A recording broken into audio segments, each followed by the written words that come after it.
Shalom, shalom, bienvenue dans notre merveilleux moment d'exhortation hebdomadaire. Seigneur, dis seulement une parole. Nous allons partager un thème important aujourd'hui qui s'intitule Vaincre le bataille par la réputation. Vaincre le bataille par la réputation. Alors, pendant quelques minutes, le Seigneur va démontrer comment nous pouvons vaincre d'autres batailles, mais par la réputation.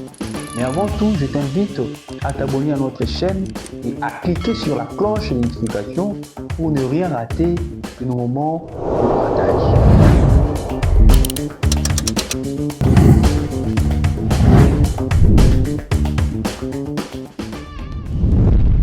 Vaincre le bataille par la réputation. Alors, il est important de bien entretenir sa réputation. Pourquoi?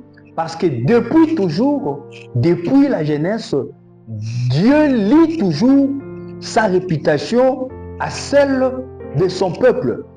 Dieu lie sa réputation à des personnes qu'il a choisies. Alors si tu te reconnais un appelé de Dieu, si tu te reconnais un choisi de Dieu, un peuple de Dieu, alors sache comprendre que Dieu lie sa réputation à la tienne. Voilà pourquoi il est important de veiller là-dessus.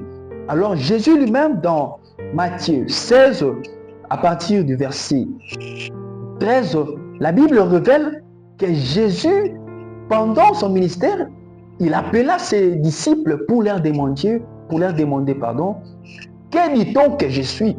Alors Jésus voulait aussi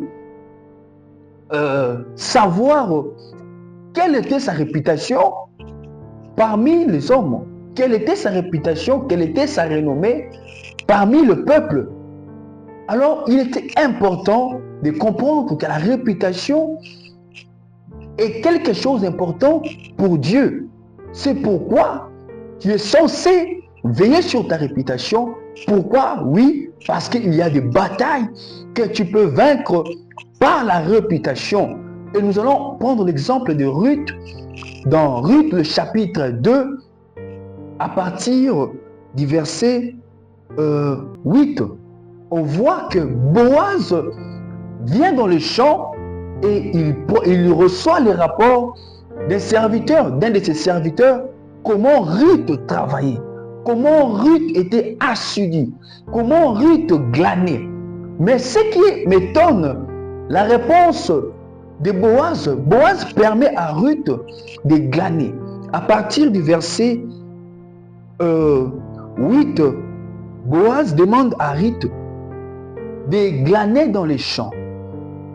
Boaz demande à Ruth de travailler parce qu'il avait donné des instructions à ses serviteurs de ne pas l'interdire de glaner. Il donne des instructions à Ruth de boire quand elle a soif. Il donne des privilèges à Ruth. Mais lorsque Ruth lui demande « Pourquoi me fais-tu ces privilèges? Pourquoi j'ai trouvé grâce à tes yeux ?» Et Boaz répond au verset 11 pour lui dire qu'on m'a bien raconté ce que tu as fait pour ta belle-mère après la mort de ton mari. On comprend que Ruth trouve grâce aux yeux de Boaz, non pas parce qu'elle était assidue au travail, mais parce qu'on a raconté à Boaz comment Ruth se comportait vis-à-vis de sa belle-mère. La réputation de Ruth fait en sorte que Ruth trouve grâce aux yeux de Boaz, mais aussi grâce aux yeux de Dieu. Et Ruth a pu vaincre le bataille, l'obstacle de sa vie parce qu'elle avait une bonne réputation. Alors, veille sur ta réputation.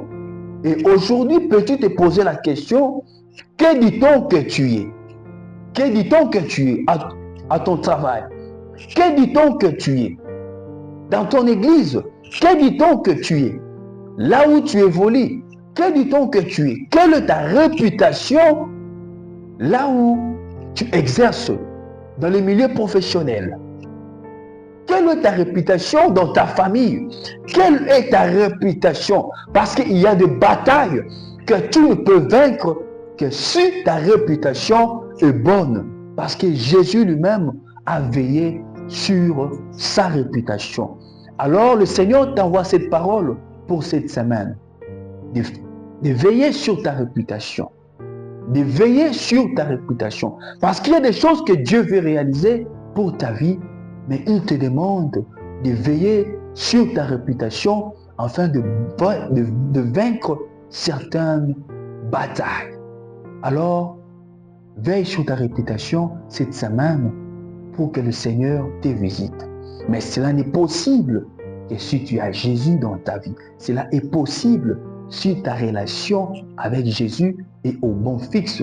Il dit dans Jean 15, le verset 5, « Sans moi, vous ne pouvez rien faire. » C'est pourquoi je t'invite aujourd'hui à voir ta relation avec Christ et à le recevoir si tu ne l'as pas encore reçu.